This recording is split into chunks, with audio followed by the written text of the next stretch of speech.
Maintenant qu'on a regardé dans une des vidéos précédentes juste ici, quels étaient les traits qui faisaient qu'un entrepreneur était vibratoire, eh bien maintenant on va regarder pour savoir si tes offres sont vibratoires ou non. Donc tu vas les reconnaître tout de suite, tu me marqueras ça dans les commentaires si jamais toi de ton côté, tu as déjà en main des offres vibratoires pour tes clients. Donc le premier point, c'est est-ce que ton offre est en cohérence avec ta vibration, avec tes valeurs? Est-ce que lorsque tu offres quelque chose à ton client, tu as une conviction profonde d'aller chercher un impact? Donc, tu l'as passé à travers ta grille personnelle de valeurs et ça répond en tout point à ces valeurs. Ensuite de ça, la deuxième chose, c'est qu'on a une offre qui ne se base pas sur la manipulation. Hein? On le voit souvent, il y a des façons de manipuler, on le sait, le cerveau humain en le faisant vivre des émotions et surtout en lui démontrant qu'il peut avoir un grand manque s'il ne prend pas ta formation ou ton produit, ton service. Donc, est-ce qu'on joue avec la peur du manque des autres? Est-ce qu'on va les jouer avec les émotions pour s'assurer de déclencher l'achat impulsif chez nos clients? Ou bien si on va leur offrir quelque chose qui vient tellement du cœur qu'ils vont le prendre de toute façon. Ils vont être attirés par la vibration de ton offre.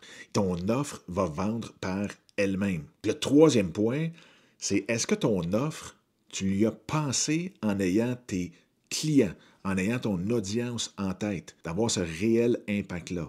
Est-ce que ça vient du cœur? Est-ce que, dans le fond, tu vois déjà, juste en visualisant, est-ce que tu vois, en mettant ton offre devant tes clients, la transformation possible? Est-ce que ça vient du cœur et ça va au cœur de ton audience, de tes clients? Le prochain point, c'est que tu as mis une intention réelle et véritable, authentique, de transformation de ton client derrière ton produit ou ton service.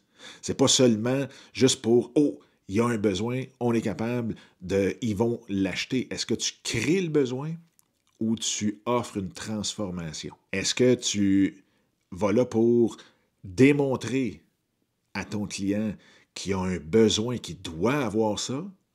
Ou si tu vois vraiment, tu es à l'écoute de ta clientèle, tu vois le défi qu'ils peuvent avoir et tu vas aller chercher une offre qui va offrir cette transformation-là qui est claire pour le client et pour toi. Et le dernier point, c'est est-ce que la promesse que tu fais dans tes pages de vente, dans tes publications, quand tu parles de tes produits et services, est-ce que l'expérience est égale à la promesse? Ou même, des fois, on peut dépasser la promesse, mais au moins, est-ce qu'elle est égale? Est-ce que tu mets autant d'efforts dans l'expérience de ton client pour qu'il puisse accomplir sa grande intention de transformation?